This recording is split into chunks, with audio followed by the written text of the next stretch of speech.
ఓం శ్రీ లలితాంబికాయే నమః. భక్తి భావంతో రగిలే ప్రతి హృదయానికి నా హృదయపూర్వక ప్రణామాలండి. మరి జగజ్జనైనటువంటి శ్రీ లలితా త్రిపుర సుందరి అమ్మవారి దివ్య మంగళ స్వరూపాన్ని మనమందరము మన హృదయంలో ఆవాహన చేసుకుంటూ ఆమె నాభి కమల మహిమను వర్ణించే ఈ సౌందర్య 76వ శ్లోకాన్ని భక్తి శ్రద్ధలతో పారాయణ చేద్దాం. హర క్రోధ జ్వాలా వలిభిరవలీడేన వపుష గభీరే తేనాభిసరసి కృత సంగో మనసి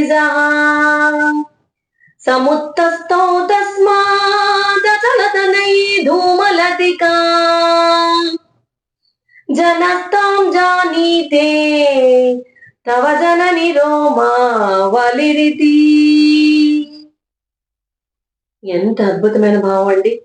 ఈ శ్లోకంలో ఒక్కొక్క పదంలో ఒక్కొక్క విశ్వరహస్యం దాగి ఉందండి. మరి ఇప్పుడు ఆ భావాన్ని ఒక్కో పాదం చొప్పున ఎంతో సరళంగా తెలుసుకుందాం. హర క్రోధ జ్వాలా వలిభిరవలీఢేన వపుషా. హర అంటే ఎవరు? హరుడు అంటే సమస్త పాపాలను తుదకు లోకాన్ని సంహరించేటువంటి పరమశివుడు. క్రోధ అంటే కోపం అన్నమాట. ఆయనకు కలిగినటువంటి తీవ్రమైన కోపం. ఎటువంటి కోపం? మూడో కన్ను తెరవడం వల్ల కలిగినటువంటి ఉగ్రత అన్నమాట. జ్వాల అంటే అగ్ని, మంటలు అన్నమాట. ఆవలిభిహి అంటే ఆ మంటల వరుసల చేత, అంటే ఆ జ్వాలల సమూహం చేత అని అర్థం అన్నమాట. అవలీఢేన, అవలీఢ అంటే ఏంటంటే పూర్తిగా చుట్టుముట్టబడిన, అంటే పూర్తిగా కాల్చబడిన, లేకపోతే మింగేసిన, పూర్తిగా ఆవరించబడిన, ఇంకా చెప్పుకోవాలంటే కప్పబడిన, ఇంకా చెప్పుకోవాలంటే దహించబడిన అని అర్థాలు వస్తాయి అన్నమాట. వపుష అంటే శరీరముతో. ఏ శరీరంతో? ఇక్కడ మన్మధుని శరీరముతో అని అర్థం అన్నమాట. పరమశివుని తీవ్రమైన కోపాగ్ని నుండి వెలువడినటువంటి తీవ్రమైన అగ్ని జ్వాలల చేత పూర్తిగా చుట్టుముట్టబడి కాలిపోతున్న శరీరంతో అని అర్థం వస్తుంది. ఇక దీనికి విపులంగా చెప్పుకోవాలంటే ఈ పాదానికి పరమశివుడు తీవ్రమైన తపస్సులో ఉన్నప్పుడు దేవతల కోరిక మేరకు శివుని ధ్యానాన్ని భంగం కలిగించి పార్వతీదేవిపై మోహాన్ని కలిగించడానికి మన్మధుడు తన పూల బాణాన్ని వేస్తాడట. దానికి ఆగ్రహించినటువంటి పరమశివుడు తన లలాట నేత్రాన్ని అంటే మూడో కంటిని తెరుస్తాడట. దానికి ఈ ఈ ఈ పాదంలో అన్నమాట అర్థం. ఇంకొక వాడింగ్ ఏంటి? హరక్రోధ జాలావళి అని వాడారు శంకరులు ఇక్కడ. అంటే శివుడి మూడో కంటు నుంచి వచ్చేటువంటి సాధారణమైన మంటలు కాదుటవి. అవి లోకాలను దహించి వేసే ప్రళయాగ్ని వంటి కోపాగ్ని అని చెప్తున్నారు. ఆ మంటల వరుసల్ని ఏమని చెప్పారు అంటే జ్వాలావళి, అంటే నలువైపులా వ్యాపించాయన్నమాట. అవలీడేన వపుష అంటే ఆ అగ్ని జ్వాలలు మన్మధుడి శరీరాన్ని నమిలేస్తున్నాయట, అంటే చుట్టుముట్టి దహించి వేస్తున్నాయి. ఆ తీవ్రమైన మంటల తాపానికి, ఆ వేడికి మన్మధుని శరీరం మాడిపోతోందిట. అటువంటి కాలిపోతున్న శరీరంతో మన్మధుడు తన ప్రాణాలను కాపాడుకోవడానికి అమ్మవారి దివ్యనాభి అనే చల్లని సరోవరంలోకి ఉరికాడు అని చెప్పడానికి శంకరాచార్యుల వారి పదబంధాన్ని ఇక్కడ అవలీడేన వపుష అని ఉపయోగించారన్నమాట. తర్వాతి పాదం గభీరేతే నాభి సరసికృత సంగో మనసిజహ. గభీరే అంటే అత్యంత లోతైనట్టి, అగాధమైనట్టి అని అర్థం అన్నమాట. తే అంటే ఓ జగన్మాత నీ యొక్క, ఓ పార్వతీదేవి నీ యొక్క అని అర్థం. నాభి నాభి స్థానము. సరసి అంటే సరస్సునందు. నాభి సరసి అంటే నాభి అనే సరస్సులో. కృత సంగహ అంటే ఆశ్రయాన్ని పొందినవాడై, మునిగిపోయిన వాడై అని. మనసిజహ అంటే మన్మధుణ్ణి మనసిజహ అంటారు. అంటే ఏంటంటే మనసి జాయతే ఇది మనసిజహ అంటే భౌతిక శరీరంలో కాక కేవలం మనస్సులోనే పుట్టేవాడు ఎవరు? కాముడు. ఆయనే మనసులో జన్మించిన వాడు ఆయనేనండి, కామదేవుడు. ఇక దీనికి అర్థానికి వెళ్తే కనుక ఈ పాదానికి ఓ అమ్మలగన్న అమ్మవేనో జగన్మాత, శివుని కోపాగ్నిలో కాలిపోతున్న మన్మధుడు తన ప్రాణాలను చల్లబరుచుకోవడానికి నీ యొక్క అత్యంత లోతైన నాభి అనే దివ్యమైన సరస్సునందు ప్రవేశించి మునిగిపోయాడు అని చెప్తున్నారనమాట. గభీరే నాభి సరసి అంటే నాభి సరోవరము అని. శంకరాచార్యుల వారు అమ్మవారి నాభిని సాధారణంగా అవయవంగా కాకుండా ఒక లోతైన ప్రశాంతమైన చల్లని జలాలు కలిగిన సరస్సుతో పోలుస్తున్నారు ఇక్కడ. ఇక సాముద్రిక శాస్త్రం ప్రకారం శ్రేష్టమైన స్త్రీ నాభి లోతుగా ఉండడం ఒక శుభలక్షణముట. మరి అమ్మవారి నాభి కేవలం శారీరకమైనది కాదు, అది సమస్త విశ్వానికి జన్మస్థానమైనటువంటి ఒక పవిత్ర సరోవరం అని శంకరులు ఇక్కడ మనకి చెప్తున్నారు. మనసిజహ అంటే మన్మధుడిని ఇక్కడ మనసిజహ అని అన్నారు. ఎందుకు అంటే మానవుల దేవతల మనస్సుల్లో పుట్టే భావాలకు ఆయన అధిపతి. కానీ శివాగ్ని ముందు ఆయన శక్తి కూడా పనిచేయలేదు కదండి. మరి కృత సంగహ అంటే ఆశ్రయం పొందడం అని చెప్పుకున్నాం కదా. అంటే శరీరం అంతా అగ్ని జ్వాలలతో కాలిపోతుంటే మనిషి సహజంగా నీటి వైపు పరిగెడతాడు కదా. మరి ఇక్కడ మన్మధుడు కూడా శివుని కోపాగ్ని తాపానికి తట్టుకోలేక బ్రహ్మాండంలోని అత్యంత చల్లనైన కరుణారసంతో నిండిన అమ్మవారి నాభి సరోవరం వైపు పరిగెత్తొచ్చి అందులో మునిగి తన్ను తాను కాపాడుకున్నట్ట. అంటే ఈ పదంలో శంకరులు జగన్మాత నాభి ఎంత లోతైనదో, శివాగ్నిలో కాలిపోయే భయంకరమైన కామాన్ని కూడా శమింపజేయగల అమృత సరోవరం అని అద్భుతంగా శంకరులు ఇక్కడ మనకి వర్ణిస్తున్నారన్నమాట. ఇది తర్వాతి పాదం. సముత్తస్థౌ తస్మాత్ అచలతనయే ధూమలతిక. సముత్తస్థౌ అంటే బాగా పైకి లేచింది, అంటే స్పష్టంగా పైకి వెలువడినది, ఉద్భవించినది అని అర్థం అన్నమాట. తస్మాత్ అంటే ఆ ప్రదేశము నుండి. ఏ ప్రదేశము నుండి? ఆ నాభి సరస్సు నుండి, అంటే ముందు పాదంలో చెప్పినటువంటి అమ్మవారి ఆ నాభి సరోవరం నుండి అని అర్థం అన్నమాట. అచల తనయే. అచల అంటే నిశ్చలంగా ఉండేటువంటి పర్వతం అన్నమాట. ఎవరు? హిమవంతుడు. తనయ అంటే కుమార్తె, అంటే హిమోత్పర్వరాజు పుత్రి ఓ పార్వతీదేవి అని అర్థం అన్నమాట. ధూమ లతిక. ధూమ అంటే పొగ, లతిక అంటే తీగ. లతిక అనే వర్డ్ ఇది వరకు కూడా మనకి శ్లోకాల్లో వచ్చింది. ఇక పొగతో కూడినటువంటి సన్నని తీగ వంటి చార అంటే సన్నని పొగరేఖ అని అర్థం అన్నమాట. ఇక్కడ ఈ పాదానికి అర్థం ఏంటంటే, ఓ పర్వతరాజ పుత్రి పార్వతీదేవి, శివుని కోపాగ్నిలో కాలిపోతున్న మన్మధుడు నీ నాభి సరోవరంలోకి దూకగానే ఆ నాభి స్థానం నుంచి ఒక సన్నని పొగతీగ పైకి లేచింది అని ఇక్కడ ఈ పాదానికి అర్థం అన్నమాట. ఇక్కడ శంకరుడు విపులంగా వివరణ ఇచ్చారండి ఒక్కొక్క పదానికి. అచల తనయే అంటే ఏంటంటే, శంకరాచార్యుల వారు ఇక్కడ అమ్మవారిని అచల తనయే అని పిలిచారు. హిమవంతుడు కుమార్తె కావడం వల్ల ఆ తల్లి పర్వతంలాగా అచలమైనది, అంటే నిశ్చలమైనది, చల్లనైనది అని చెప్తున్నారు. అటువంటి చల్లని తల్లి నాభి సరోవరంలో ఈ సంఘటన జరిగిందని చెప్తున్నారనమాట. ఇక భౌతిక స్వభావం ఏంటంటే, ఈ అగ్ని జలము ఏంటంటే, వీటి గురించి చెప్పుకోవాలంటే మనము బాగా కాలినటువంటి ఎర్రటి వస్తువుని లేదా నిప్పుల్ని చల్లని నీటిలో ముంచినప్పుడు ఏమవుతుందండి? సుయ్యని శబ్దం వస్తుంది కదా. ఆ సుయ్యని శబ్దంతో పాటు నల్లటి పొగ నీటి ఉపరితలం నుంచి పైకి లేవడం మనం చూస్తూ ఉంటాం కదా, మీరు గమనించండి. మరి అది అన్నమాట ఇక్కడ చెప్పడం అన్నమాట. ధూమలతిక అంటే ఇక్కడ శివాగ్ని చేత కాలిపోతున్నటువంటి మన్మధుడి శరీరము ఎర్రటి నిప్పు లాంటి శరీరం అన్నమాట. చల్లని అమ్మవారి నాభి సరోవరంలో పడగానే ఆ నీటి తాకిడికి మన్మధుడి శరీరం నుంచి సన్నని పొగ పైకి లేచిందట. ఆ పొగ నేరుగా కాకుండా ఒక పూల తీగలాగా సన్నని నల్లటి చారలాగా పైకి వ్యాపించిందట. దాన్నే మన శంకరులు ధూమలతిక అని వర్ణించారంటే పొగతీగ అని అన్నమాట. ఇక ఈ పాదానికి అర్థం ఏంటంటే, అమ్మవారి బొడ్డు నుంచి పైకి లేచేటువంటి ఆ సన్నని నల్లని గీత వెనుక ఎంతటి ప్రకృతి సహజమైన ఆధ్యాత్మిక రసజ్ఞత ఉందో ఆదిశంకర్ల వారు మనకి ఈ పాదంలో ధూమలతిక అనే పదంతో అద్భుతంగా మనకి ఆవిష్కరించారనమాట. ఇక చివరి పాదం. జనస్తాం జానీతే తవ జనని రోమా వలిరితి. జనహ అంటే లోకంలోని ప్రజలు, సామాన్య జనులు అని. తాం అంటే ముందు పాదంలో చెప్పినటువంటి నాభి సరోవరం నుంచి పైకి లేచినటువంటి ఆ పొగతీగని తాం అని చెప్తున్నాం అన్నమాట. జానీతే అనుకుంటున్నారు, భావిస్తున్నారు, తలుస్తున్నారు అని. తవ నీ యొక్క, ఓ జగన్మాత, ఓ తల్లి నీ యొక్క అని. జనని సమస్త ప్రపంచాన్ని కన్న తల్లివేనో పరాశక్తి అని అర్థం. రోమావళి అంటే రోమా అంటే వెంట్రుకలు, ఆవళి అంటే వరుస, అంటే నాభి నుంచి ఉదరం అంటే పొట్ట మీదుగా పైకి సాగే సన్నని నల్లని వెంట్రుకల వరుస అన్నమాట. దానిని రోమావళి అని చెప్పారు. ఇది ఈ రకంగా అని. అంటే ఈ పాదానికి అర్థం ఏంటంటే, సమస్త లోకాలను కన్నటువంటి ఓ జగన్మాత, నీ నాభి సరోవరంలో మునిగినటువంటి మన్మధుడి నుంచి వెలువడినటువంటి ఆ పొగ తీగను చూసి లోకంలోని ప్రజలు ఇది అమ్మవారి ఉదరంపై ఉన్నటువంటి రోమావళి అంటే సన్నని వెంట్రుకల వరస అని భావిస్తున్నారట.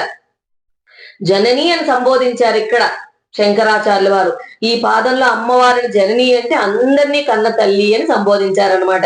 అంటే తల్లి శరీరాన్ని బిడ్డలు కామ వికారంతో చూడరు కదండి, అత్యంత పవిత్రమైన భక్తిపూర్వకమైన భావంతో దర్శిస్తారు కదా. మరి శంకరులు కూడా అమ్మవారి శరీర వర్ణనను అత్యున్నతమైన ఆధ్యాత్మిక రసజ్ఞతతో చేస్తున్నారన్నమాట ఇక్కడ. ఇక ఈ లోకంలో ఉండేటువంటి సామాన్య ప్రజలు ఆ రూప సౌందర్యాన్ని చూసి అమ్మవారి నాభి నుండి పైకి సాగేటువంటి ఒక సన్నని నల్లని గీతను కేవలం రోమావళి అని అనుకుంటున్నారట. అంటే శరీరంలో ఉండే సన్నని వెంట్రుకల వరుస అని అనుకుంటున్నారట. కానీ జ్ఞానులు, శంకరుల దృష్టి, తత్వజ్ఞులైనటువంటి ఆది శంకరాచార్యుల వారికి అది కేవలము వెంట్రుకల వరుసగా కనిపించట్లేదుట. శివాగ్నికి కాలిపోతున్న మన్మధుడు అమ్మవారి నాభి అనే చల్లని నీటి మడుగులో ఉరికినప్పుడు ఆ నీటి తాకడికి అతని శరీరం పైకి లేచిన పొగతీగలాగా, అంటే ధూమలతిక అని చెప్పారు కదా, పొగతీగగా శంకరుల జ్ఞాన నేత్రానికి ఆయనకు అట్లా కనిపిస్తోందిట. శాస్త్రరీత్యా ఇక్కడ శంకరాచార్యుల వారు అద్భుతమైన కవితాత్మక ఊహను ఉపయోగించారు. ఏంటంటే అమ్మవారి ఉదర భాగంలో అంటే పొట్ట ఉదరం అంటే ఉదర భాగంలో ఉండేటువంటి రోమావళి నల్లగా సన్నగా నాభి నుండి పైకి సాగినట్లు ఉంటుందిట.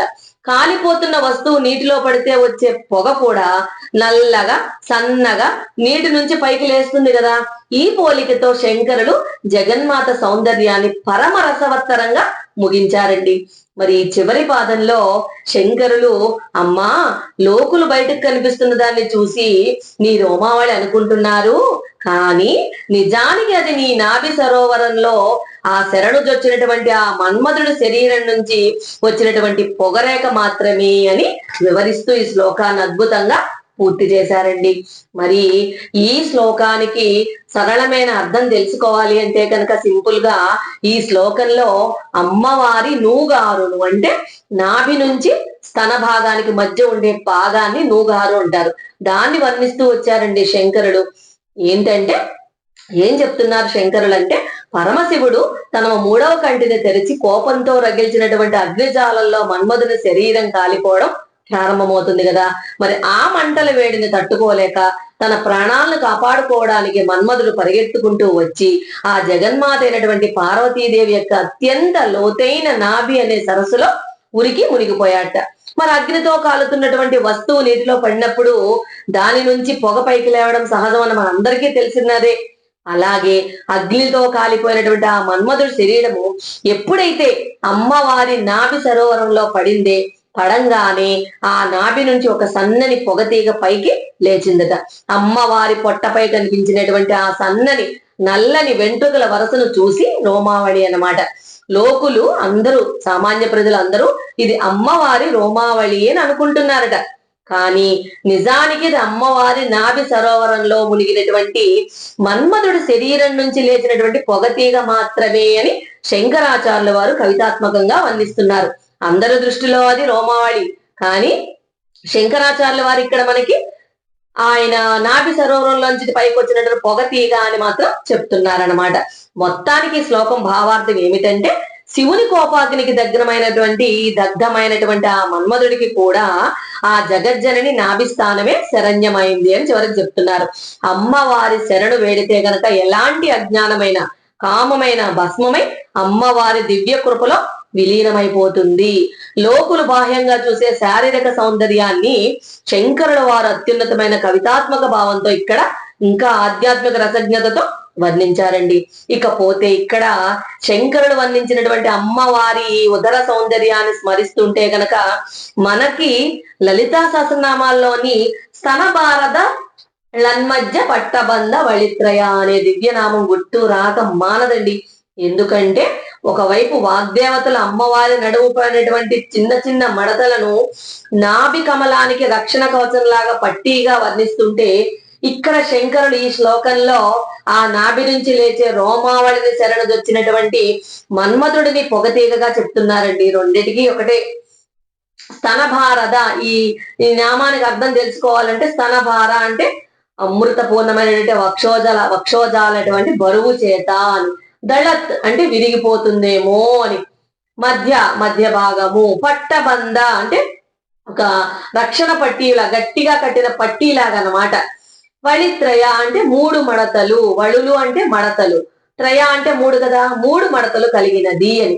అమ్మవారి పయోధరాల భారాన్ని అంటే అమృతపూర్ణమైనటువంటి ఆ వక్షోజాల భారాన్ని మోయలేక ఆ తల్లి సన్నని నడుము ఎక్కడ విరిగిపోతుందో అని ఆ నడుము విరిగిపోకుండా ఆధారంగా గట్టిగా కట్టినటువంటి బంగారు పట్టీలాగా అమ్మవారి పొట్టపై ప్రకాశిస్తున్న 3 మడతలు కలిగిన తల్లి అని లలితా సహస్రనామం యొక్క అర్థం అన్నమాట.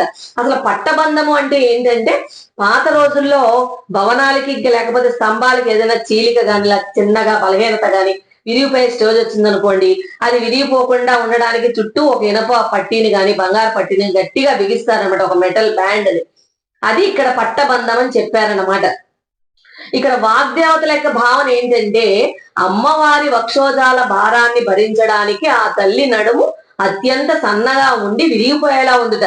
అలా నడుము విరిగిపోకుండాట ఆ జగజ్జనని పొట్టపై ప్రకృతి సిద్ధంగా ఉన్నటువంటి 3 మడతలు అంటే వళులు ఆ నడుముకు పట్టీల్లాగా రక్షణ ఇస్తున్నాయా అన్నట్లుగా శోభిల్లుతున్నాయి అని ఇక్కడ లలితా సహస్రనామంలో వాగ్దేవతలు వర్ణిస్తూ వచ్చారనమాట.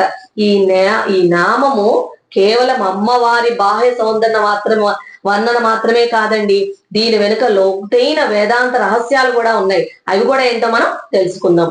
వళిత్రయము అంటే త్రిగుణాలు. త్రయము అంటే 3 కదా. అమ్మవారి కడుపుపై ఉదరంపై ఉండేటువంటి ఆ 3 మడతలు సమస్త సృష్టిని నడిపించేటువంటి సత్వ రజస్తమో గుణాలకు ప్రతీకలు. సమస్త బ్రహ్మాండాన్ని ఆ త్రిగుణాలనే పట్టీలతో ఆ తల్లి అదుపులో ఉంచుతుంది అని ఒక అర్థం. ఇంకా వళిత్రయము అంటే త్రిపురాలు, త్రిసంధ్యలు అంటే ఈ 3 మడతలు జాగ్రత్త, స్వప్న, సుషుప్త అనే 3 అవస్థలకు, భూర్భువస్సువహ అనే త్రిలోకాలకు, ఇంకా గాయత్రి, సావిత్రి, సరస్వతి స్వరూపాలకు సంకేతమని ఇంకొక విధంగా వేదాంత రహస్యంలో చెప్తున్నారనమాట. ఇంకా మధ్యము అంటే సన్నని నడుము అంటే సుషుమ్నా నాడి. యోగ శాస్త్రంలో నడుము భాగం వెన్నెముకలోని సుషుమ్నా నాడికి ప్రతీక కదా. మరి సాధకుడు తన కుండలిని శక్తిని జాగృతం చేసి మూలాధారం నుంచి ఆజ్ఞాచక్రం వైపు తీసుకెళ్లేటప్పుడు ఈ 3 త్రిగుణాలను దాటి ఆ పరాశక్తి ఉదర స్థానంలో ఉన్నటువంటి అమృతాన్ని ఆస్వాదిస్తాడట. ఇట్లాగా ఇన్ని రకాలుగా దీనికి లోతైన వేదాంత రహస్యాలు ఉన్నాయండి. ఇక సౌందర్య లహరిలోని హరక్రోధ జ్వాలావలిబి అనేటువంటి 76వ శ్లోకంలో ఆదిశంకరాచార్యుల వారు అమ్మవారి నాభి సరోవరం నుండి పైకి వెలువడేటటువంటి రోమావళిని, పొగతీగను వర్ణిస్తే, మరి లలితా సహస్రనామంలో వసిన్యాది వాగ్దేవతలు ఏం చేశారో ఆ నాభికి పైభాగంలో నడుము చుట్టూ ఉన్నటువంటి 3 మడతలని, వళిత్రయాన్ని వర్ణించారన్నమాట. ఈ 2 దివ్య వర్ణనలు అమ్మవారి మంగళకరమైన మధ్య భాగాన్ని అంటే ఉదరాన్ని పరమ పావనమైన అమృత తుల్యమైన దృష్టితో ధ్యానించడానికి సాధకులకు అద్భుతమైన మార్గాన్ని చూపిస్తాయండి. మరి అదండి ఈ పవిత్రమైన సౌందర్యలహరి 76వ శ్లోక దివ్య భావార్థం. అమ్మవారి అవయవ సౌందర్యం వెనుక ఎంతటి వేదాంత రసజ్ఞత ఉందో శంకరుల దివ్యవాక్కుల ద్వారా వింటే మనసు పరవశించిపోతోంది.